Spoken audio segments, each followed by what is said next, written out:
మనకేమో నియమాలు చర్చిలో ప్రకటించబడతాయి. అబద్ధం ఆడకూడదు, దూషణ చేయకూడదు, కొట్టకూడదు, తిట్టకూడదు, అపవిత్రమైన ఆలోచనలు చేయకూడదు, అపవిత్రమైన క్రియలు చేయకూడదు అని మనకు అన్ని నియమాలు చర్చిలో వినబడతాయి. ఆ నియమాల ప్రకారం బ్రతకాలి, దేవుడు అందుకు సంతోషిస్తాడు అని దైవజనులు చెప్తారు. మనం కూడా నిజమే అలానే ఉండాలి అనుకుంటాం. కానీ ఇంటికి వెళ్ళిన తర్వాత మనకు ఎదురయ్యేటువంటి పోరాటాల్లో, శోధనల్లో ఎక్కడో చోట ఏదో ఘట్టంలో ఏదో ఒక విషయంలో చిన్నదో పెద్దదో తొట్టుపాటు అనేది మన జీవితంలో జరిగినప్పుడు తేరుకోకుండా పడిపోతారు కొంతమంది. ఇక వాళ్ళకు వాళ్ళే జడ్జిలుగా మారి సాక్ష్యం చెప్పుకుంటారు. నేను పనికిరాను, దేవుడు నన్ను ఒప్పుకోడని ఎంత ఏడుస్తారో, ఎంత కుమిలిపోతారో. ఒక మాటలో చెప్పాలంటే చేతికి వస్తారా రారా అనిపిస్తుంది. ఈ అనుభవాలు నేను ఎదుర్కొన్నానన్నా అన్నోళ్ళు చేయొద్దండి. ఆత్మీయ జీవిత యాత్రలో ఇవి నేను ఎదుర్కొన్నాను అన్నోళ్ళు చేయొద్దండి. ఒక క్రొత్త జీవితం జీవించాలని జీవితం మొదలుపెట్టాను, కానీ అక్కడక్కడ కొన్ని అడుగులు జారుతున్న వేళ నా మీద నాకే డౌట్ వస్తుంది అన్నోళ్ళు చేతులు ఎత్తండి. ఇది చాలా కీలకమైనది, ఎప్పటికీ మర్చిపోకుండా గుర్తుపెట్టుకోవాలి. ఇందాకేం చెప్పాను? మన ఆత్మకు పరిశుద్ధాత్మ సహాయం చేస్తాడు. మనం దేవుని వాక్యానుసారంగా బ్రతకడానికి పోరాటం మొదలు పెడతాం. ఆ నడిచే ప్రక్రియలో బాలుడు నడక నేర్చుకునేటప్పుడు అనేకసార్లు పడ్డట్టు మనం నడత నేర్చుకునే ఘట్టంలో ఎన్నోసార్లు మనం అడుగులు జారి తొట్టుపడతా ఉంటాం. ఇక్కడ యేసు ప్రభువు వారు పేతురు విషయంలో ఏమంటున్నాడంటే, సాతాను మిమ్మును పట్టి గోధుమలను జల్లించుటకు కోరుకున్నాడు, నీ నమ్మిక తప్పిపోకుండానట్లు నేను నీ కోసం వేడుకున్నాను అన్నాడు. ఇప్పుడు ప్రభువా, వాడు పట్టి గోధుమలను జల్లించుటకు కోరుకుంటే అసలు ఆ శోధనలు రావద్దని నువ్వు వేడుకోవాలి. కానీ శోధనల్లో పడ్డా తిరిగి తేరుకొని లేవాలని వేడుకోవటం ఏమిటయ్యా? అడుగులు జారినా తిరిగి తేరుకొని నిలబడే శక్తి కావాలని వేడుకోవటం ఏమిటి? ఇదొక ఆశ్చర్యకరమైన పాయింట్. కానీ విశ్వాసులైన వారందరూ కూడా గుర్తుపెట్టుకోవాల్సిన పాయింట్. గుర్తుపెట్టుకో, ఆత్మీయ జీవిత యాత్రలో నీ ప్రతి అడుగు స్ట్రైట్గా పడదు. కొన్నిసార్లు నీ అడుగులు తొట్టిల్లే అవకాశం ఉంటుంది, కొన్నిసార్లు నీ అడుగులు జారే అవకాశం ఉంటుంది. అంటే ఇలా ఉంటుందని మెంటల్గా ఫిక్స్ అయిపోయి పడిపోవటానికి సిద్ధమయ్యారు, నడువులు ఇరుగుతాయి. అంటే శాలెమన్న ముందే చెప్పాడుగా, ఒక్కసారి పరిపూర్ణత రాదని, క్రమక్రమంగా వచ్చిద్దిలే, చిన్నగా మారుతాలే, ఏం పర్లా అని పాపం చేయటానికి ఈ మాటలు చెప్తున్నానా? నో. ఇప్పటికే తొట్టుపాట్లు ఎదుర్కొని, కొన్నిసార్లు మిమ్మల్ని మీరే నిందించుకొని గాయపడిపోయి, మిమ్మల్ని మీరే అనర్హులుగా ప్రకటించుకొని కృంగిపోయి, ప్రార్థన చేసే దగ్గర సందేహం, దేవుణ్ణి విశ్వసించే దగ్గర సందేహం, దేవుని కార్యాలను చూసే విషయంలో సందేహం ఏర్పడిద్ది. కొంతమందికి ప్రార్థన బలహీనమైపోయింది. ఎందుకు? సైతాన్ ఎంటర్ అవుతాడు. నువ్వు భారం కలిగి ప్రార్థన చేస్తుంటావు, దేవా ఈ కార్యాన్ని నెరవేర్చు తండ్రి అంటే వాడు పక్కన చేరి నీ మనసునే ప్రేరేపిస్తాడు. పెద్ద మనిషి భలే చేస్తున్నావే, అసలేం ఎరగవు నువ్వు, అస్సలు ఒక్క తప్పు కూడా లేదు నీ దగ్గర, నువ్వు నీ బతుకు, నీ కథ, నీ ఆలోచనలు, నీ పాపాలు నువ్వు తట్టెడు పెట్టుకొని నువ్వు పెద్ద అపరపరిశుద్ధుల్లాగా, అపోస్తలుల్లాగా, అపోస్తలిక సేవకురాల్లాగా అడుగుతున్నావే. పాపుల మనవి ఆయన వినడం తెలియదా నీకు? పాపుల ప్రార్థన వినడం తెలియదా? నీ ప్రార్థన చేరిద్దా దేవుని దగ్గరికి? నువ్వేం మహాభక్తురాలు అనుకుంటున్నావా?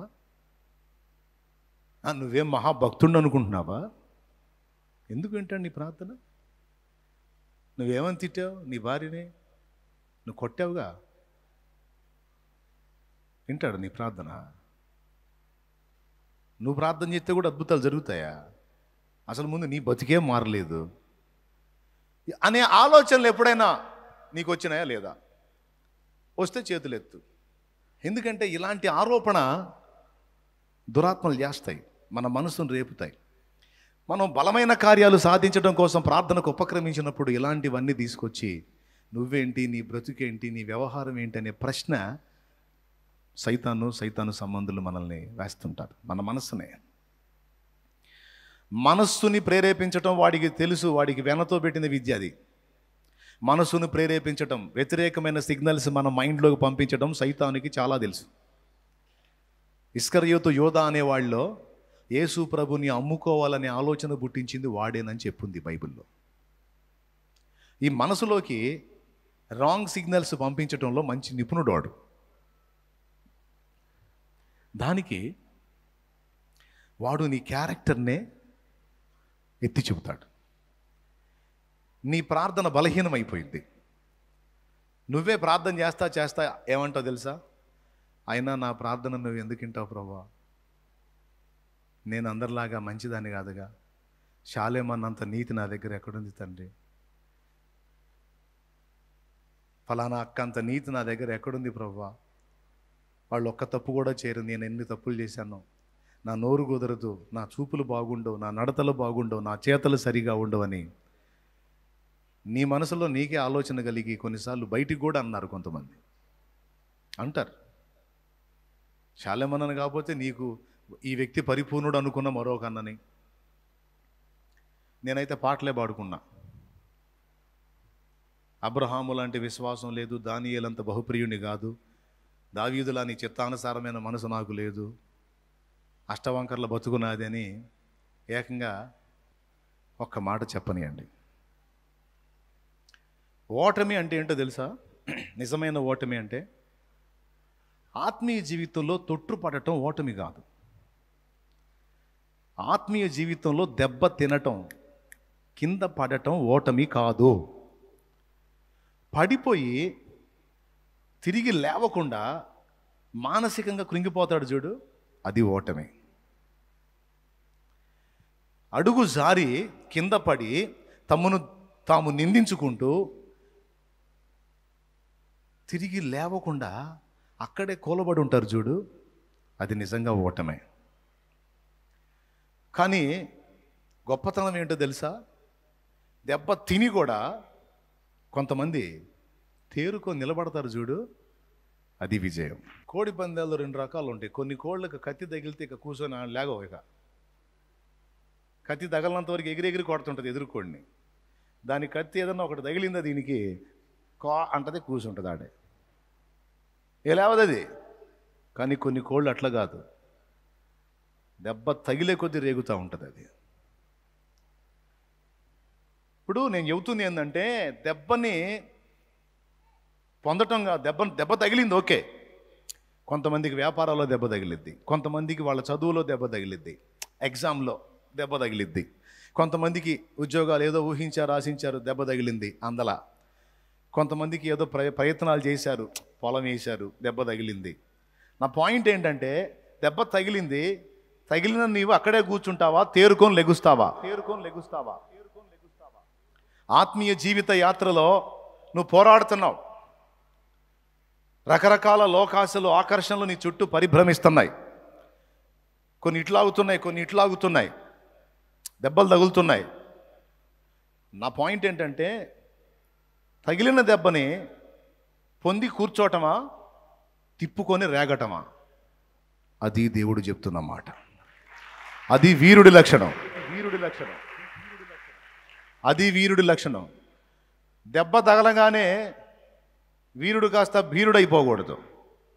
నిజంగా వీరుడు ఏం చేస్తాడో తెలుసా? దెబ్బ తగిలితే ఏ కారణాన్ని బట్టి దెబ్బ తగిలిందో ఎరిగి మరోసారి ఆ దెబ్బ తనకు తగలకుండానట్లు తప్పించుకొని తిరిగి తేరుకొని లేచి మళ్ళా యుద్ధం ప్రకటిస్తాడు. అది వీరత్వం. అంతేగాని కొంతమంది కాదు, చాలామంది ఓటమిని అంగీకరిస్తారు. వీరత్వంలో 2 విషయాలు ఉన్నాయి, గుర్తుపెట్టుకోండి. దెబ్బ తగిలినంత మాత్రాన వీరుడు వెధవగాడు. దెబ్బ తగిలినంత మాత్రాన వీరుడు వెధవగాడు. వెధవ ఎప్పుడవుతాడో తెలుసా? తగిలిన దెబ్బను చూసుకొని మూలన కూర్చుంటాడు చూడు, ముసలమ్మలాగా. అప్పుడు నెంబర్ 1 ఎదవ. దెబ్బ తగిలిందని మూలన కూర్చుంటాడు చూడు, అప్పుడు నెంబర్ 1 వెధవైనట్టు అనమాట. వీరత్వం అంటే ఏంటో తెలుసా? ఇప్పుడు ప్రయత్నం చేసావు బ్రదరు, వర్కౌట్ కాల, వేస్ట్ అని కూర్చుంటే దట్ ఈజ్ నెంబర్ 1 వెధవ తనం. అది నెంబర్ 1 వెధవతనం. ఈ రూట్లో ప్రయత్నం చేసా, సఫలం కాల, ఇంకొక రూట్లో ట్రై చేస్తా. నా ప్రయత్నాన్ని మాత్రం మానుకో. ప్రయత్నాన్ని నిలదొక్కటానికి, జయించడానికి, సాధించడానికి ప్రయత్నాన్ని మానుకోవటం వెధవతనం. ఎన్నిసార్లు తొట్టుపడినా తిరిగి నిలదొక్కడానికి ప్రయత్నం చేయటమే వీరత్వం. ఈ రూట్లో ట్రై చేసా, వర్కౌట్ కాదు, ఇంకొక రూట్లో ట్రై చేయి, ఇంకొక రూట్లో ట్రై చేయి, ఇంకొక విధంగా ట్రై చేయి. ఒక బల్బు కనుగొనడానికి ఇంచుమించు ఎన్నిసార్లు పరిశోధన చేశాడని ఉందయ్యా థామస్ ఆల్వా ఎడిసన్? 1000 ప్రయత్నాలట. ప్రయత్నం మానుకున్నాడా? మానుకుంటే బల్బు వచ్చేది కాదు. మానుకోవాలా? ఎందుకు? దేవుని బిడ్డలకి సైకలాజికల్గా ఒక తత్వం ఉంటుంది. ఏంటో తెలుసా? మొండితనం. మొక్కవోని దీక్ష,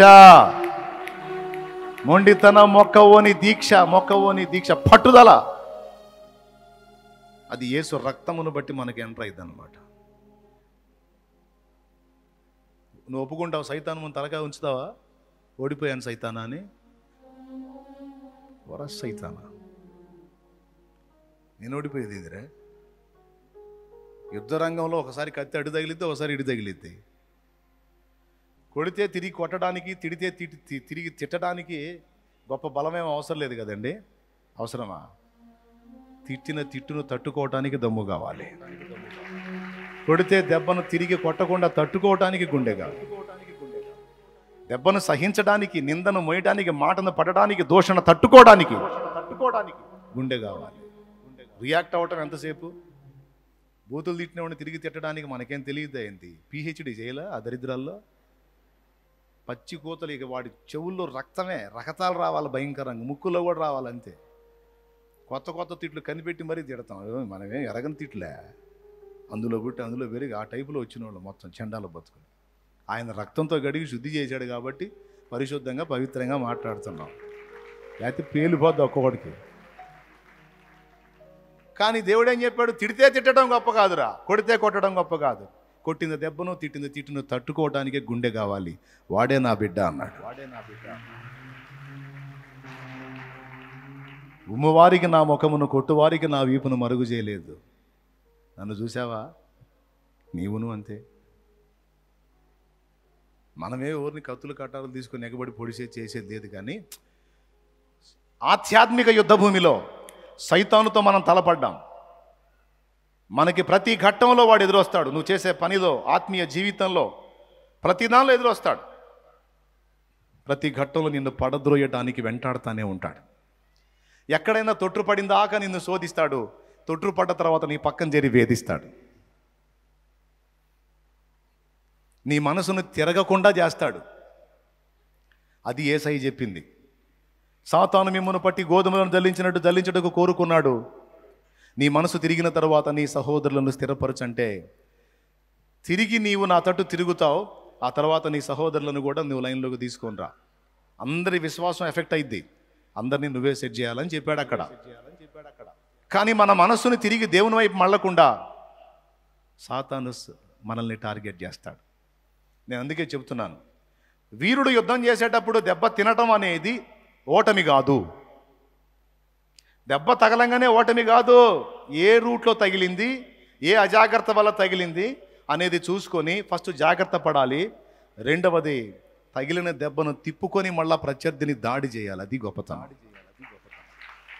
ఎవరు మన ప్రత్యర్థి? మనిషా, సైతానా? మన ప్రత్యర్థి సైతాను, మనుషులు కాదు. Praise the Lord. వాడు మన మీద అటాక్ చేసినప్పుడు, ఒకవేళ ఒకసారి మనకి గాయాలు తగిలితే, తగిలిన గాయాలు చూసుకొని నిన్ను నువ్వే నిందించుకుంటా, సీసా అనుకుంటా ఆడనే కూర్చోవద్దు. అది వెధవతనం అని చెప్తున్నా. పోరాడుతున్న అంధకార శక్తులతో అయినప్పుడు కొన్నిసార్లు వాటి బాణాలు మనకు తగిలే అవకాశం ఉంది. అందుకే ఆత్మీయ జీవితంలో ఎంతవరకు ఎంతమంది పర్ఫెక్ట్గా ఉన్నారంటే ఒక్కళ్ళు కూడా సౌండ్ లేదు, చేయత్తలా, పాస్టర్లకే దిక్కులేదు. కొన్నిసార్లు తొట్టుపాట్లు జరిగినాయని ఒప్పుకున్నారు. అది యథార్థత. కోపానో తాపానో తెలివిలోనో తెలివి లేకనో భంగపాట్లు ఎందుకు? ఆత్మీయ పసితనంలో కొన్ని జరుగుతాయి. జరిగినప్పుడు జరిగిన వాటిని పదే పదే తలంచుకొని, దేవుడు క్షమించిన వాటిని కూడా నువ్వు గుర్తు చేసుకొని, దేవుడు కొట్టేసిన కేసుల్ని కూడా నువ్వు మళ్ళీ ఫైళ్ళన్నీ ముందేసుకొని కొప్పేసుకొని బద్దాకలు అయ్యే చూసుకుంటా. క్యావ్ భయ్యా, కితనా తినేసా, ఇది రైట్ కాదు. గుర్తుపెట్టుకో, ఎప్పటికి గుర్తుపెట్టుకో, మర్చిపోకుండా.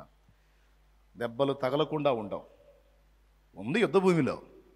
భూమి మీద నరుల కాలం యుద్ధకాలము కాదా అన్నాడు ఏబు గ్రంథం 7లో.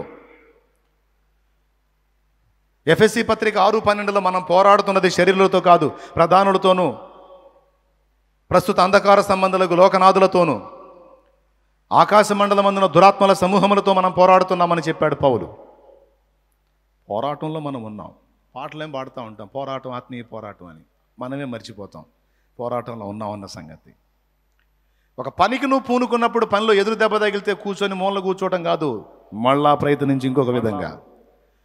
ఏ విషయంలోనైనా సరే, అది జీవితానికి శరీరానికి కావాల్సిన అవసరాల విషయంలోనైనా, కుటుంబాన్ని కట్టుకునే విషయంలోనైనా, అది ఏ విషయంలోనైనా సరే, ప్రయత్నం విఫలమైందని కూర్చొని మూలన కూర్చొని విఫలమయ్యింది అని కూర్చొని ఏడుతూ అదే దలుచుకొని కూర్చునేది వెధవతనం.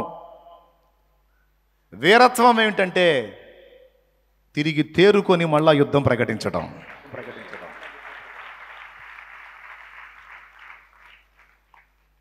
తిరిగి మొదలుపెట్టు. ఎక్కడ వైఫల్యం జరిగింది, ఎక్కడ తేడా జరిగింది, ఎందుకు ఇట్లా అయ్యింది, ఎందుకు ఇట్లా ఓటెంపాలయ్యాను తెలుసుకొని దిద్దుకొని మళ్ళా మొదలుపెట్టు. ఆ పోరాట పటిమ దేవుడు మెచ్చుకోవాలి. వాడు ఆగడరా నాయన, ఆమె ఆగదరా నాయన, నా బిడ్డరా, సాతానుకు లొంగుతారా? అదిగో చూడు, మళ్ళా యుద్ధం ప్రకటించింది చూడు, అదిగో లెగుస్తుంది చూడు, అదిగో మళ్ళా లెగుస్తున్నాడు, అదిగో యుద్ధం ప్రకటిస్తున్నాడు వాడి మీద. రేయ్ శత్రువా, అయిపోయింది అనుకున్నావా? ఈ ఊపిరి ఉన్నంత వరకు పోరాటం నడుస్తూనే ఉంటుందిరా. వాణ్ణి గెలవాలి, నిన్ను చేరాలి. వాణ్ణి గెలవాలి, నిన్ను చేరాలి. నా తండ్రి పౌరుషం కలిగిన వాడు. నా తండ్రి తిప్పితే బాగుండలే, దేవునికి స్తోత్రం. నా తండ్రి పరాక్రమము కలిగిన వాడు. ఆయన రక్తం ప్రతి ఆదివారం ఆయన శరీరం తీసుకుంటున్నాను నేను. నా తండ్రి బలహీనుడైతే కదా నేను బలహీనపడటానికి, నా తండ్రి ఓడిపోతే కదా నేను ఓడిపోవటానికి. ఆయన జయించిన వాడు. ఆయన రక్తమును బట్టి, ఆయనను గూర్చిన సాక్ష్యమును బట్టి నేను కూడా జయించిన వాడను. హల్లెలూయా. అసలు యేసును బట్టి ఎప్పుడో జయించాం మనం. యేసును బట్టి ఎప్పుడో జయించాం. జయించిన వాళ్ళ లిస్టులో ఉంది మన నేమ్ ఆల్రెడీ. అయితే ఏం చెప్పాడంటే, ఆల్రెడీ లిస్టులో రాశాను, రాసిన దానికి కాస్త సార్థకం చేసుకో అంటున్నాడు అంతే. పరిశుద్ధుడని పిలిచాను, ఆ పిలుపును కొంచెం సార్థకం చేసుకో అంతే అన్నాడు. సార్థకం చేసుకోవడం అంటే ఏంటి?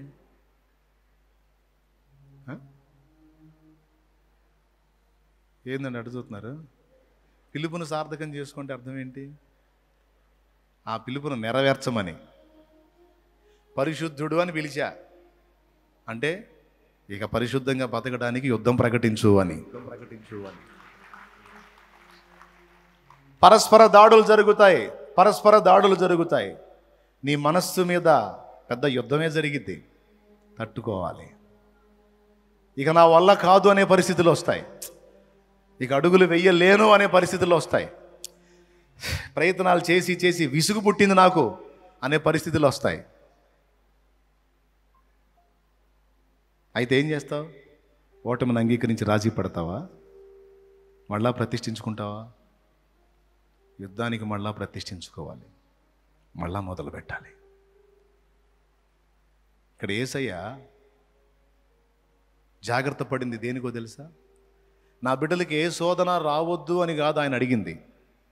ఒకవేళ శోధన వచ్చినా, దానిలో భంగపడినా, తిరిగి నా బిడ్డలు తేరుకొని లేచి మళ్ళీ యుద్ధం ప్రకటించాలి తండ్రి. ఈ మాటలో ఎంతో ఆదరణ ఉంది, ఎంతో ప్రోత్సాహం ఉంది. ఎంతమందికి అర్థమైంది? మరి అర్థమైందా? తిరిగి పునర్ప్రతిష్ఠ కోసం మనల్ని పిలుస్తుంది ఈ వాక్కు. లే, గతం గతః, అయిపోయింది, అది అయిపోయింది, మళ్ళా యుద్ధానికి సిద్ధపడమని దేవుడు పిలుస్తున్నాడు. Praise the Lord. దేవుడు నిన్ను నమ్మాలి. నువ్వు పడినా లెగుస్తావనే నమ్మకం దేవునికి ఉండాలి. దెబ్బ తగిలినా తిప్పుకునే దమ్ము నీ దగ్గర ఉందని దేవునికి నమ్మకం కుదరాలి. Praise the lord. ప్రభు పేతురు కోసం వేడుకున్నాడట. ఈరోజు అదే ప్రభు మన కోసం కూడా వేడుకుంటున్నాడని నీకు తెలుసా? ఆయన వేడుకున్నాడు కనుకనే తండ్రి కుడి పార్శ్వమందు మన పక్షమున విజ్ఞాపన చేస్తున్నాడు. రోమాపత్రిక 8:34. ఆయన తండ్రి కుడి పార్శ్వమున ఈరోజు కూడా మన పక్షమున వేడుకుంటున్నాడు కనుకనే ఎన్ని దెబ్బలు తగిలినా తిరిగి తిప్పుకొని వచ్చి యేసయ్య ముందు మళ్ళీ మోకాళ్ళు వేసాం. ఒక్కొక్క దెబ్బ తగిలితే సైతానుగాడు కొడితే ఇంక అయిపోయిందిరా, ఇక మనం పనికిరాం దేవుడికి అన్న కాడికి వెళ్ళిపోయింది బతుకు. వేడుకున్నాడు తండ్రి, నా బిడ్డకు బలమి, నా బిడ్డకు శక్తిని, నా బిడ్డ తిరిగి లేవాలి. పరిశుద్ధాత్మ మళ్ళీ నిన్ను తన వాక్కు చేత బలపరిచాడు. అదే వాక్కు మళ్ళీ ఒక్కసారి ఈరోజు పంపుతున్నాడు నీకు. త్రాగుడు మానుకున్నావు, మళ్ళా అదే శోధన నీకు వచ్చింది, బలహీనపడ్డావు. మరి ఏం చేస్తావు? ఇక ఏదో పంది కానీ బురదలో పడ్డట్టు పడ్డాంలో ఇంకేం లెగుస్తామని కూర్చుంటావా?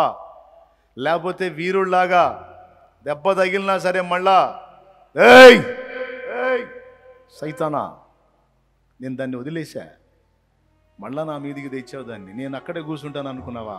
రేయ్ మళ్ళా ఉపవాస ప్రార్థన చేస్తా, మళ్ళా యుద్ధం ప్రకటిస్తా, దాన్ని అధిగమించి నిలబడతా, దాన్ని గెలుస్తా. ప్రతి వ్యసనంలో ఇదే వర్తించింది. కొంతమంది ఓడిపోయారు, అంగీకరించారు, వెధవ లిస్టులో చేరారు. నువ్వు వెధవ లిస్టులో చేరతావా, పోరాడే యోధుల లిస్టులో చేరతావో నిర్ణయం నీదే. ఆ ఒక్క బలహీనతే కాదు, సమస్త బలహీనతలలో తీర్మానం ఇలానే ఉండాలి, రోషం ఇలానే ఉండాలి, పరాక్రమం ఇలానే ఉండాలి. శోధనలు నీకు ఎదురు కావు అని నేను చెప్పట్లా, కావద్దని ప్రార్థన చేసుకోమన్నాడు యేసయ్య. వాటిని తప్పించుకోవటానికి నీ వంతు నువ్వు పారిపోవటం నేర్చుకోమని కూడా చెప్పాడు యేసయ్య. వాటి చేతుల్లో పడకుండా తప్పించుకో అని కూడా చెప్పాడు.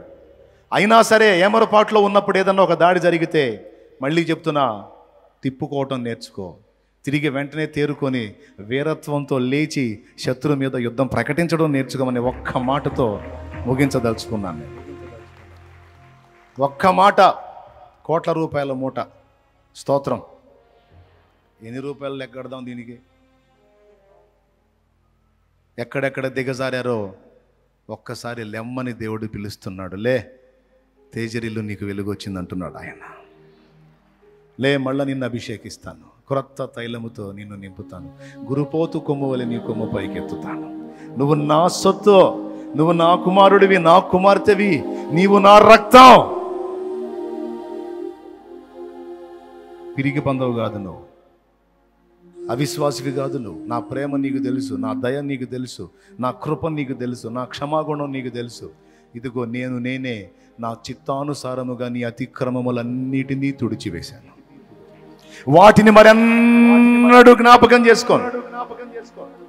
లే, మోకాళ్ళే, నీ ప్రార్థనకు విలువ ఉంది. నువ్వు ఒప్పుకున్న ప్రతి దోషం అప్పుడే కడగబడింది. నువ్వు ఈ క్షణాన మోకాళ్ళు నీ ప్రార్థన చేసి పశ్చాత్తాపడి దిద్దుకొని నువ్వు మొదలు పెడితే నీవు పరిశుద్ధమైన బిడ్డగా నీ ప్రార్థన నేను అంగీకరిస్తా. నీ గతకాలపు తొట్టుపాటులు నేను గుర్తు చేసుకోను. ఈ క్షణాన నువ్వు దోషాలు దిద్దుకొని మారు మనసు పొంది పశ్చాత్తాప్తుడవై నా కృపను వేడుకొని ఏ విషయాన్ని గూర్చైనా నువ్వు ప్రార్థన చేస్తే పరిపూర్ణ పరిశుద్ధుడి ప్రార్థన వలె నీ ప్రార్థన నేను అంగీకరిస్తా. పరిపూర్ణ పరిశుద్ధురాలి ప్రార్థన వలె నీ ప్రార్థన నన్ను అంగీకరిస్తా నా కుమారి, నీకు భయమొద్దు. అరే నేను కొట్టేసిన కేసులు నువ్వెందుకు గుర్తు చేసుకుంటున్నావు? నేను క్షమించిన దోషాలను నువ్వెందుకు గుర్తు చేసుకుంటున్నావు? వదిలేయ్, ఇక నిలబడు, శత్రువు మీద యుద్ధం ప్రకటించు. ఊపిరున్నంత వరకు పోరాడుతూనే ఉండు. వీరుల లెక్కలో నిన్ను రాశా అంటున్నాడు ఆయన. యోధురాలి లెక్కలో నిన్ను రాశాను నా కుమారి. నా కూతురు యోధురాలు. నా కూతురు పిరికి పంద కాదు. నా కూతురు వెధవ కాదు. నా కూతురు రోషగత్తె. నా కూతురు రాజీ పడదు. నా కుమారి రోషగత్తె. పాపంతో రాజీ పడదు, శాపంతో రాజీ పడదు, దరిద్రతతో రాజీ పడదు. నా బిడ్డ పోరాడిద్ది, శత్రువుతో రాజీ పడదు, ఓటమిని ఒప్పుకోదు. నా కూతురు రోషం కలిగింది, ఆమెలో నా రక్తం ఉందని చూసుకుంటాడు ఆయన. నా కుమారుడు రోషగాడు. నేను నా ప్రాక్టికల్గా నా లైఫ్లో అనుభవించింది చెప్తున్నాను. శత్రువు వేటాడుతాడు, గుర్తుపెట్టుకో. నువ్వు తిరిగి లేచి వాడిని వేటాడటం నేర్చుకో. తలంచవాకు, అయిపోయింది నా పని అనుకోవాకు. హల్లెలూయా. ఏమంటా? అయిపోయింది నా పని అని రాజీ పడవాకు. దెబ్బ కొడితే తిప్పుకోవాలి, తిరిగి కొడితే బొబ్బవాలి వాడు. దేవునికి స్తోత్రం. ఎవరాడు? అమ్మ ఇన్ని గల్లించుకోకూడదురా. ఒక దెబ్బ కొట్టానంటే ఈ 4 దెబ్బలు కొడుతున్నాడు నన్ను. ఒక విధంగా వీడిని నేను అంతే పగ తీర్చుకుంటా వాడిని. నన్ను గెలికాడంటే మాత్రం వాడికి చెప్పే కొడతాను నేను. అరే ఇప్పుడు అంతకుముందు ఒక ఇంత చేస్తానా, నన్ను గల్లిచ్చావు, ఇప్పుడు 4 ఇంతలు చేస్తా.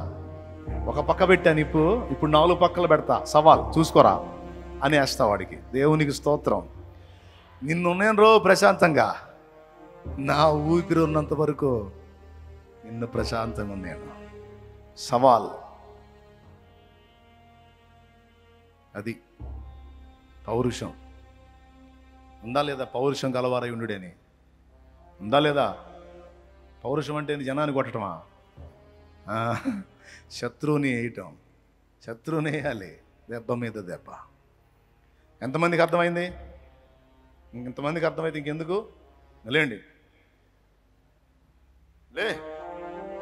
నష్టం వస్తే జీవితమే పోయిందా? అప్పులైతే లైఫే పోయిందా? సమస్యలు వస్తే ఇక జీవితమే తెల్లారిపోయిందా? ఎవడు చెప్పాడు నీకు? ఇంకా దిక్కు లేదా? ఇంకా మళ్ళీ కోలుకునే స్థితి లేదా? మళ్ళీ నడుంగట్టు, క్రొత్తగా ప్రారంభించు. మరొక నూతన అధ్యాయాన్ని నీ జీవితంలో నా దేవుడు ప్రారంభిస్తాడు. వెనకడుగు వేయవాకు, సైతానికి వెన్ను చూపవాకు. రొమ్ముకు రొమ్ము, రొమ్ముకు రొమ్ము. వెనక్కి తగ్గే పరిస్థితే. చట్టిలో పెట్టుకొని కూర వండుకుంటే కిలో కాదు కోడి పుంజు. చికెన్ చేసుకొని ఫ్రై చేసుకొని తింటే కిలో కాదు కోడి. వదిలిపెట్టేదాన్ని ఇంకో దాని మీద సావటమో చంపటమో తేలిపోవాలంతే. వెనకడుగు వేసే ప్రసక్తే లేదు. పచ్చడైనా వదిలిపెట్టదాం. మరి ఇంత మనిషివి నువ్వు, అంత రోషగాడైన దేవుణ్ణి కలిగిన నువ్వు ఎట్లా ఓటమిని అంగీకరిస్తావు? ఎట్లా లైఫ్ అయిపోయిందంటే లైఫ్ అయిపోయింది, కొలాప్స్ అయిపోయింది, జీవితం అయిపోయిందని మాట్లాడుతున్నా? ఎవడు చెప్పాడు జీవితం అయిపోయిందని? ఎవడు చెప్పాడు నువ్వు ఇక బాగుపడవని? ఎవడు చెప్పాడు నీవు లైఫ్లో ఏం సాధించలేవని? ఎవడు చెప్పాడు నీకు టైం అయిపోయిందని? ఎవరు చెప్పారు నువ్వు అన్ఫిట్ అని? నీవు దిగంబరువని నీకు చెప్పినోడు ఎవడు అన్నాడు ఆదాంతో? ఎవరు చెప్పారా నీకు పిచ్చోడా? నువ్వు దిగంబరివో మంచోడువో బట్టలు ఉన్నాయో లేవో నేను కదా చెప్పాలి. డాక్టర్ సర్టిఫికేట్ ఇస్తే అయిపోయిందా? ఇంకా చచ్చిపోతావా? చెప్పుకుంటున్నావు ఇక సావుకి? అయిపోయింది. పెద్ద రోగం అంట, క్యాన్సర్ అంట, గుండె జబ్బు అంట, వాల్స్ బ్లాక్ అయినాయి అంట, కిడ్నీలు పోయినాయి అంట. చెప్పుకుంటున్నావు సావుకి? చెప్పుకుంటున్నావా? నో, డాక్టర్ చెప్పాడు కానీ యేసు చెప్పలా ఆ మాట. యేసు చెబితే అప్పుడు సిద్ధపడు.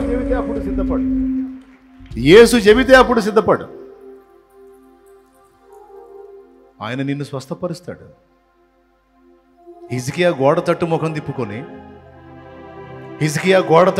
తిప్పుకొని దేవాని మొర్ర పెడితే మారు మాట లేకుండా మళ్ళా ఇదిగో 15 సంవత్సరాల ఆయుష్ నీకు పొడిగిస్తున్నానని చెప్పాడే. 15 ఏళ్ళ ఆయుష్ను పొడిగించాడే. నీ విషయంలో చేయలేడా? చచ్చినోళ్ళని బతికించాడే. పాడైపోయిన అవయవాలను తిరిగి బాగు చేశాడే. చెడిపోయిన అవయవాలను తిరిగి క్రొత్తవిగా చేశాడే.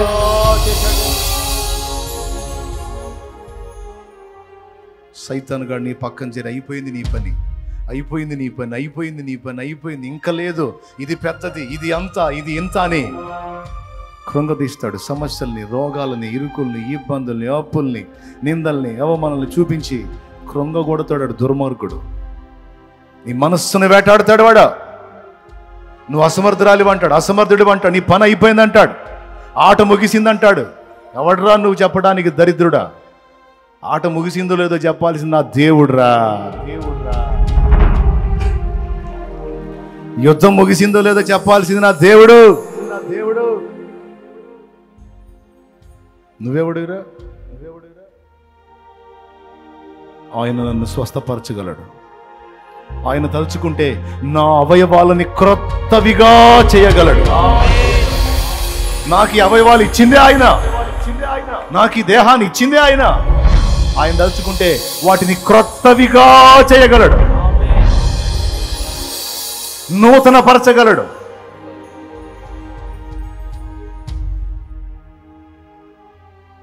ప్రతి విషయంలో అదే.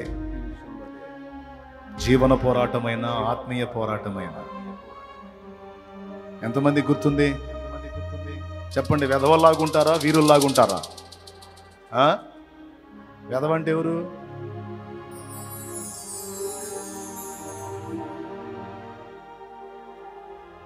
ఎలా లేరా? ఏందయ్యా లేచేది? నా వల్ల కాదు. లేరు, నేను లేవలేనయ్యా, ఇంకైపోయింది. This is వెదవుతాను.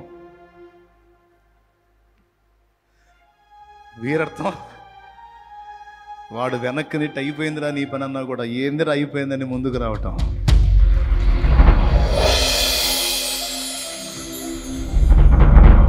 హల్లెలూయా. నేను వేరే చెప్పాలంటే పరిశుద్ధాత్మ ఇటు నెట్టుకొచ్చి ఇది చెప్పురా నా బిడ్డలకు అవసరం అన్నాడు. నా బిడ్డలకి ఈ మాటలు వినిపించు, నా బిడ్డల్ని నేను మళ్ళీ ఒక్కసారి సంధించబోతున్నానని మాట్లాడాడు. నా బిడ్డలను ఒక్కసారి దర్శించబోతున్నాను, నేను మళ్ళీ పునరభిషేకించబోతున్నానని మాట్లాడాడు ఆయన. కృంగిపోయి ఉన్నారు, గుండె చెదరున్న నా పిల్లల్ని నేను ఇదిగో లేవనెత్తబోతున్నానని చెప్పు, నువ్వు తేరుకోమని చెప్పు, తిరిగి యుద్ధం ప్రకటించమని చెప్పు, వీరులుగా నిలవమని చెప్పు అని మాట్లాడాడు. విశ్వసించిన వాళ్ళు పొందుతారు దేవుని కార్యాలు. సందేహం ఎంతమందికి ఉంది? ఎవరికి లేదు. విశ్వాసం ఎంతమందికి ఉంది? అది